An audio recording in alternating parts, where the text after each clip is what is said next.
kembali lagi bersama Guru Hitung Channel. Kali ini kita akan belajar seri pedagogik ya untuk persiapan ASNP 3K. Ya, kali ini adalah kita bahas tentang teori belajar ya. Oke, teori belajar itu terdiri dari beberapa hal. Konstruktivistik ini ya, teori konstruktivistik ini adalah mempunyai ciri khusus. Ciri khususnya adalah trial and N-nya saya kasih gini ya, atau gini aja, trial and error ya. Trial and error itu maksudnya adalah kita coba lagi sampai dia berhasil. Ya, itu adalah ciri khusus dari teori konstruktivistik. Oke, lanjut ya. Yang teori belajar berikutnya yang perlu kita tahu adalah cybernetic. Ya, cybernetic itu artinya ciri khususnya adalah sesuatu yang berhubungan dengan teknologi, misalnya daring. Yang berikutnya ya, yang berikutnya adalah teori belajar humanistik. Nah, apa itu humanistik? Humanistik itu ciri khususnya atau keywordnya nanti di soal adalah kebijakan manusia. Oke, lanjut. Behavioristik. Behavioristik itu cirinya adalah S dan R. Apa itu S dan R? S yang dimaksud adalah stimulus dan R yang dimaksud adalah respon. Jadi siswa diberikan sebuah stimulus atau rangsangan, kemudian siswa itu akan merespon. Nah, contohnya seperti apa stimulus dan respon? Nah, nanti kita lihat di dalam soal nanti kalau kita temui itu ya. Kunci-kuncinya kita harus tahu. Oke? Kita lanjut. Nah, yang terakhir adalah kognitivistik ya. Kognitivistik itu artinya pengetahuan yang lama itu masih terikat dengan pengetahuan yang baru. Jadi itu yang dinamakan adalah kognitivistik ya. Dari ke 1 2 3 4 5 ya. Tadi kan sudah ada kata kuncinya. Maka Anda harus hafal, oh ini yang dimaksud konstruktivistik, ini cybernetic, ini humanistik, ini behavioristik, dan ini kognitivistik. Kita harus tahu ciri-cirinya. Nah, untuk itu kita akan coba bedah soal beberapa ya yang berhubungan dengan teori belajar ini. Oke, kita lanjut contoh soalnya. Yang pertama, aliran ini lebih menekankan pada keaktifan siswa selama kegiatan belajar aktif ya. Aktif berpikir, menyusun konsep-konsep, serta memberi makna tentang hal-hal yang dipelajari, dan hal yang paling penting terwujudnya belajar adalah niat peserta itu sendiri. Pernyataan tersebut merupakan aliran dari ya. Nah, aliran ini menekankan pada keaktifan siswa selama kegiatan belajar ya. Kegiatan belajar artinya ini lebih ke membangun pengetahuan. Jadi pernyataan tersebut merupakan teori dari ya, konstruktivistik. Ya, ini masih berhubungan dengan TR, trial and error, dan membangun pengetahuan. Ya, kata kuncinya konstruk. Gitu ya. Kalau cybernetic jelas berhubungan dengan teknologi, enggak. Kognitivitis berhubungan dengan pengetahuan yang lalu, juga enggak. Behavioristik, stimulus dan respon, juga enggak. Humanistik berhubungan dengan memanusiakan manusia, juga tidak. Jawabnya tetap adalah konstruktivistik. Begitu ya teman-teman, bisa dipahami ya. Oke, kita lanjutkan soal berikutnya. Nah, ini dia.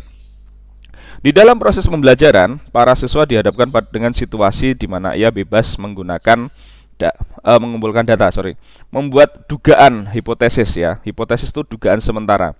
Mencoba-coba. Nah, ini ada kata kuncinya. Nah, ada kata kuncinya di sini adalah trial and error, mencari dan menemukan dan sebagainya. Nggak usah dibaca.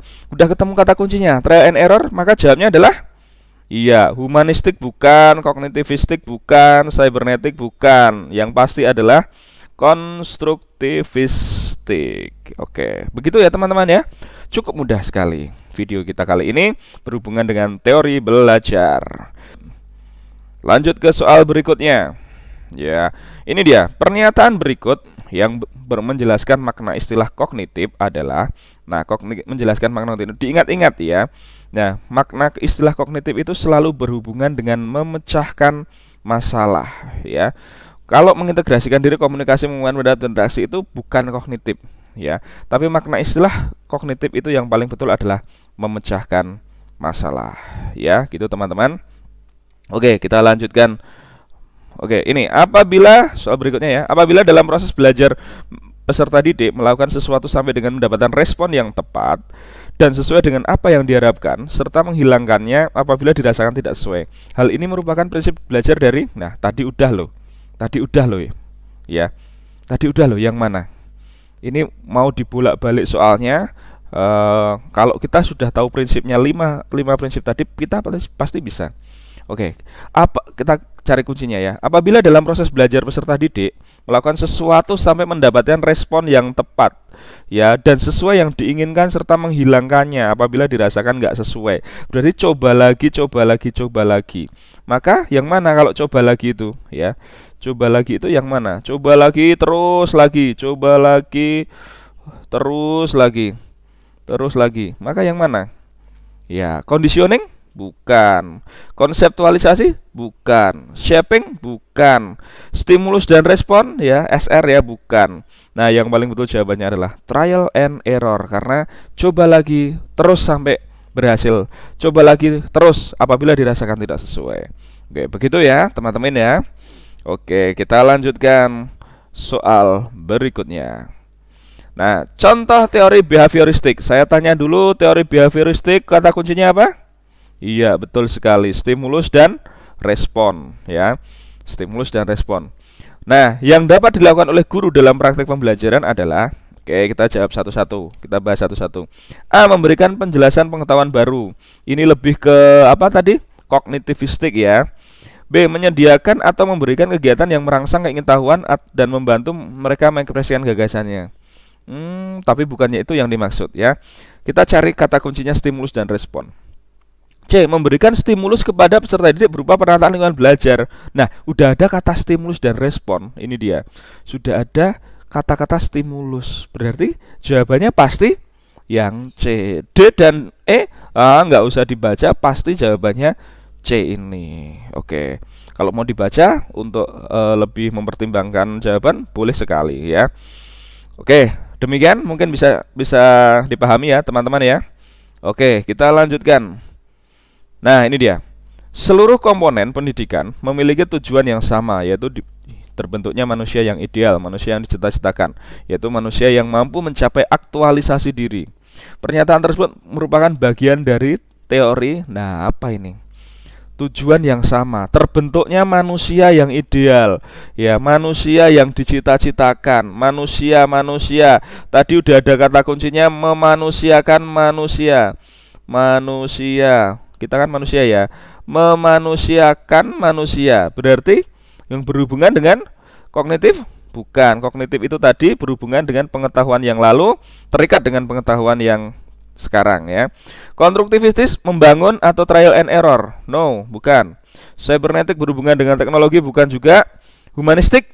Iya, betul sekali. Humanistik itu memanusiakan manusia. Kalau behavioristik bukan, karena berhubungan dengan stimulus dan respon. Oke, begitu ya teman-teman ya. Oke, kita lanjutkan. Oke, next. Oke, teori belajar mengutamakan perubahan tingkah laku. Perubahan tingkah laku. Ingat, kata kuncinya perubahan tingkah laku pada individu yang belajar dan mengutamakan hubungan stimulus dan respon. Ini ada lagi, stimulus dan respon. Teori dari mana? Ayo, tadi 5 sudah tahu semua ya. Stimulus respon itu pasti jawabannya kita cari. Iya, sesuatu dengan behavioristik. Ini dia jawabannya C. Jangan dipisah. Ya, satu kesatuan. Behavioristik. Jangan dipisah.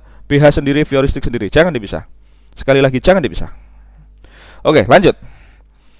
Nah, menurut Brunner, apabila seseorang memahami objek-objek atau dunianya melalui gambar